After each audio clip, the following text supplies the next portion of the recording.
All right, perfect time to bring him in. Jeff Paterson, the man who will be hosting Rinkwide live from Seattle post-game.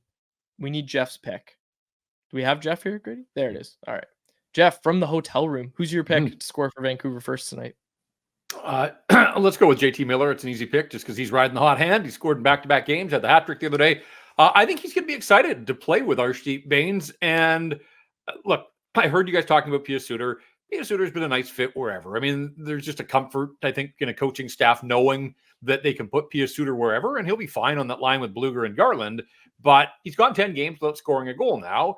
And so I think the thinking and the hope is that Arshdeep Bains gets this bump, gets the boost, and can deliver a lot of what Pia Suter does on that line with JT Miller. And then the flip side is, like, Bains had those two incredible setups to Teddy Bluger the other night.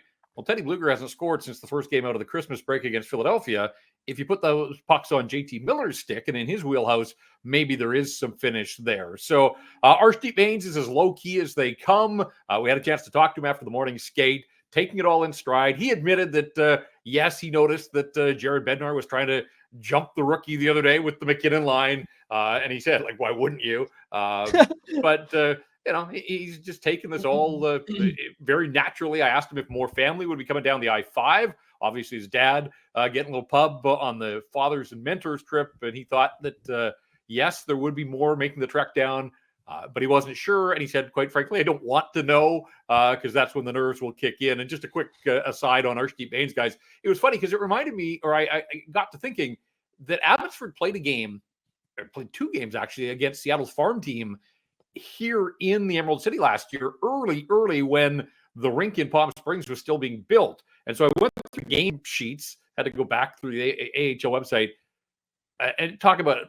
This is how far a guy has come. Arshdeep Bains was a healthy scratch the night that they played at Climate Pledge Arena. So he didn't get the chance to play on NHL ice then. They played another game at the Kraken's practice facility. He did play in that one, but he kind of laughed too. He's like, yeah, it was a healthy scratch. But he's not a healthy scratch tonight. He's in the top 6 for the Vancouver Canucks, and what an opportunity for the young man.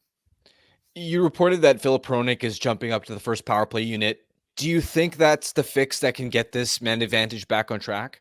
I'm with you, Harm. I think in the short term, I think a change is probably good. That what they were doing hasn't been working. 1 for 24, complete lack of shots on goal. Quinn Hughes hasn't had a power play shot on goal in 7 games. Now, he did hit the crossbar the other night, so he came close.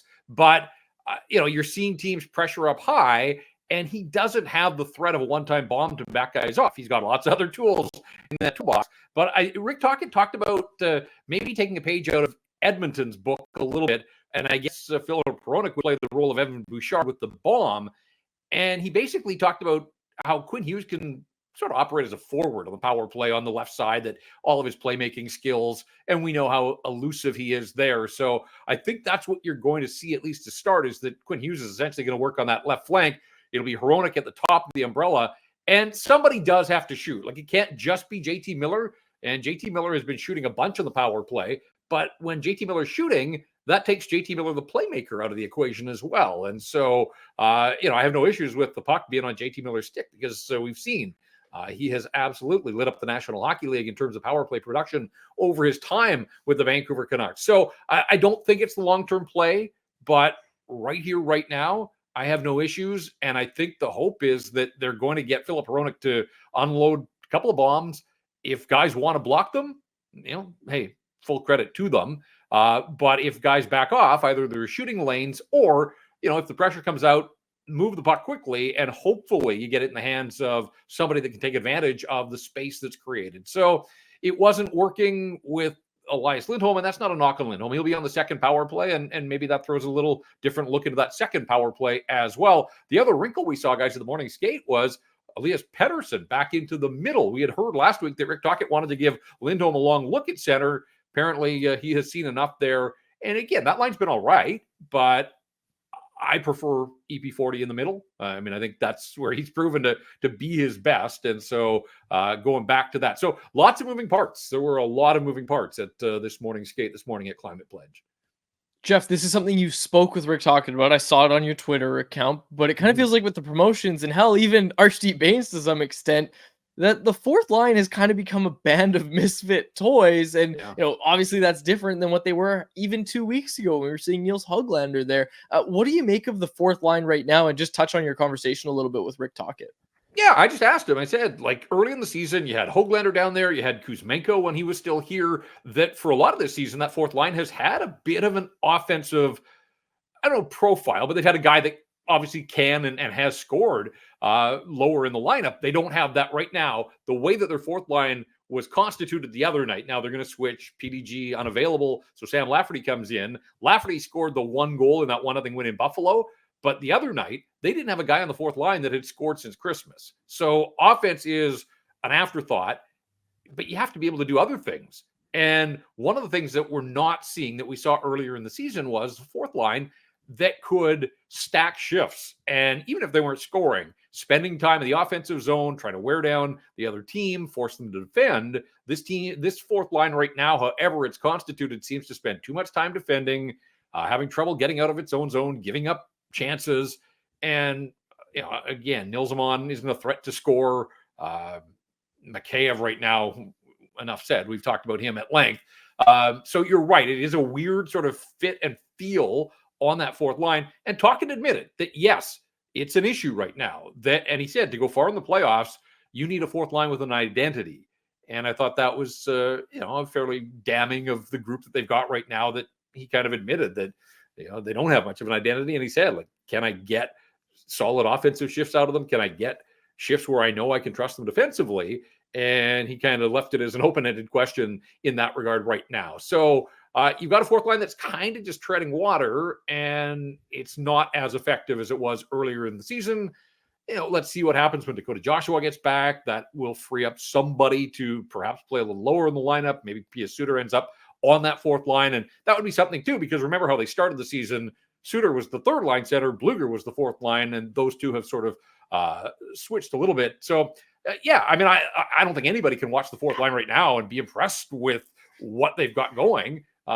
It's just kind of keep your fingers crossed that you're not getting pinned and you're ultimately not getting scored on or taking penalties. That seems to be the best case scenario for a fourth line, rather than a group that can get out there and change momentum. JPat, the Canucks are looking to, of course, snap their 3-game losing streak, the first of the season. Do you have a do-something candidate for us? And we'll say no Ilya Mikheyev, because we've spoken plenty about him. Yeah, usually my do-something guy, like, I actually have a hope that he's going to do something, and that bus has left the station right now with Mikheyev. Maybe not all time. I think I always default to Quinn Hughes, and I just think that as the captain, as a guy that's so dynamic that can take over hockey games, a lot of it does start with him, whether it's 5-on-5 or on the power play. So the mentors are here, the dads are here. I don't know if that inspires them that much more, but Quinn Hughes is all world for this hockey club. We all know what he means. And so I just think, for me, I always look to Quinn Hughes. You know what you're getting, Thatcher Demko in goal tonight. So I think that they believe that they've got an edge in goal. It looks like Philip Grubauer is going to get the call for the Kraken, which is interesting because he's played once since December the 9th. And Joey Decord really has taken over. And so maybe the Canucks getting a little bit of a break, and they're seeing the backup here in Seattle and a guy that just hasn't played very much. But this absolutely blew my mind. I don't know if it will yours or the viewers and the listeners. But as I was doing my research for this game, and I was going through the Kraken and the way that they had played, and they had a 9-game win streak that kind of got them back in the playoff conversation. Since December the 12th, and I get it, that's an arbitrary date, but since December the 12th, no team in the National Hockey League has allowed fewer goals than the Seattle Kraken. So Wow. You may think, like, all right, the goofy game in Minnesota and followed up by a tough one against Colorado. Well, we said this was a sneaky tough road trip all along. Kraken are going to be hungry and motivated. They're there knocking on the door for the playoff spot that they had last year. And that just kind of blew my mind. Like, when you think of the Winnipeg Jets and all those numbers around them and how little they give up, since December the 12th, nobody has been stingier defensively than the Seattle Kraken. So right there, how they're having whatever success they're having, and that the Canucks are going to have to be prepared probably to grind yet again. And so, I think the Canucks feel pretty good about the way they played in Colorado, obviously a little bit better finish. And JT Miller talked about, like, he laughed when it was presented to him that 3 games, represents a crisis now. And he said, like, in this room, we're guarding against any kind of talk like that, that we know how well we've played all season long, and we understand who we are. We're comfortable with the way that we played the other night. It's just about burying some chances when you get them. But if people think this is going to be the easy game of the three on this 3 games and 4-night road trip, I'll think again, because the Kraken for the last couple of months have not given up much of anything. Jeff, quietly a opponent that I don't think the Canucks would want to meet in round 1. Obviously, we know what happened with the Colorado Avalanche and the Seattle Kraken last season. With the 3-game skid that the Canucks are on, I don't even want to call it a skid. It just kind of feels like it's just not as big of a story as it would be if it was maybe the start of the year, or just that this team has bought themselves enough goodwill. We broke it down yesterday. There were 7 3-game losing streaks last season. This is obviously the first one. What do you make of all of this? And is it just is it just a blip on the radar? I mean, this obviously the power play is a story right now. To me, that's the bigger story than 3 straight losses. Like, I stand up and applaud the Canucks to get to 58 games on their schedule without 3 consecutive losses. Like, come on. I've covered this team for close to 25 years. I've seen a lot of 3-game losing streaks that have turned into 6 games and 7. So you hope that, like, that's the danger, I suppose. And you got Boston sitting there. Well, they're not waiting because they play in Calgary before they get but Saturday, and hopefully nobody's looking past the Seattle team to Boston on Saturday. I think for me, like, they played well enough against Winnipeg 5-on-5. Again, they had a power play in the 3rd period at 2-2, and they didn't convert. And then the Jets pulled away and they got the goals they needed. I throw the 3rd period in Minnesota out as an outlier. Like, and I agree with Rick Tocchet. Like, they did a lot of good to build a 5-2 lead, as crazy as it sounds, giving up 10. But 5-on-5, they did a lot of good against Minnesota. And I love the way they played the other night against Colorado, like, straight up. You got a power play with 6 minutes to go, put the hammer down and tie that game, and they didn't. And so really very few issues. In fact, I think you could look at the last 3 games and just on the way that they've played, suggest that this is a pretty decent stretch, that there have been dips in their performance along the way. And if they play the way they did in Colorado against the Seattle team tonight, I like their chances. That doesn't mean they're going to win, but I think that, to your point, Dave, like, remember last year, they lost the first 3 games of the year, and that became 4, became 5, 6, and ultimately 7. And I mean, jerseys are getting thrown on the ice. People are wondering, are they ever going to win? And that's where the big difference to me is. Early in the season, you do wonder, like, is this who we are as a team if you're losing 3 in a row? You go 55 games without losing 3 straight, I think you can compartmentalize and allow yourself to exhale and say, we know who we are as a team. This kind of stuff happens over the course of a long season. So I'm not concerned for the Vancouver Canucks. They're still going to be a playoff team. Are they inviting some company back at the top? I mean, they've dropped below Florida and Boston now in terms of points percentage.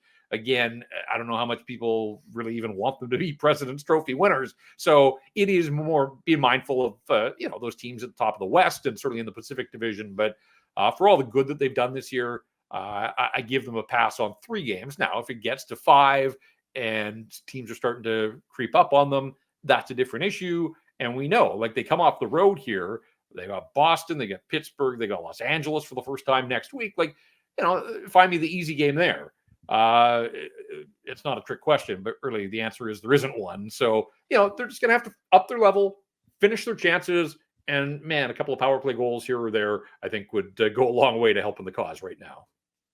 Jeff, who's co-hosting Rinkwide with you tonight? And please don't say me. I really hope I didn't forget once again that I'm co-hosting Rinkwide with you. Well, I think you're going to be free to do it because just to bring the conversation full circle here right off the top, when I saw you guys talking, like, I'm with Harm. Like, I haven't seen your arcade basketball skills with my own 2 eyes, but you strike me very much as like a 5 seed in the NCAA tournament that is just ripe for the picking by a 12 seed. And you're going to peacock in there thinking that you're all that, and you're just going to, like, throw up bricks and somebody's just going to, like, I mean, they won't dunk on you because nobody's got arms long enough to dunk in arcade basketball. But I just think that you are ripe for the massive upset. That's just my take on that. So, until I see you play arcade basketball, and look, I'd love to be there at the watch party. I'm excited to be here at the first time at Climate Pledge to see an NHL game. I used to call games in the Western Hockey League when it was Key Arena, but obviously they blew the bones off this thing and built it from the ground up and was in there for the morning skate. It's a spectacular looking facility, and I'm sure lots of the viewers and listeners have already had the chance to get down here and see an NHL game. So I'm excited to see. Would love to see this rivalry crank up a notch or two. I don't know if that's going to happen tonight. And this is it for the season series. That's the other thing. Like, Seattle only made the one visit to Vancouver in November. So it's hard to build a rivalry when you only get one look at a geographic opponent like that. But 2 games here. They've split their 2 games, each winning in the other team's building. And let's see if the Canucks have enough to bump the slump here and get a win before they head on home. Good stuff as always. I'm sure there'll be video posted of my arcade basketball skills. So, and to answer your question, Farhan Lalji, who isn't here in attendance, he's got an assignment. He's got a flight to catch early tomorrow morning, so he thought about coming down, but he will join me remotely. But as it was on Tuesday, it'll be Farhan from TSN. So looking forward to getting his thoughts on this one after the game. And guys, enjoy yourself. Sounds like fun, and hopefully we can find a way to get me to the next watch party whenever, wherever. Absolutely. Good stuff, Jeff. Thanks so much for doing this. All right, guys. Canucks Conversation is live Monday through Friday, every weekday at 2 p.m. over on the Canucks Army YouTube channel. Make sure you like, subscribe, and interact in the YouTube live chat every day with us, folks.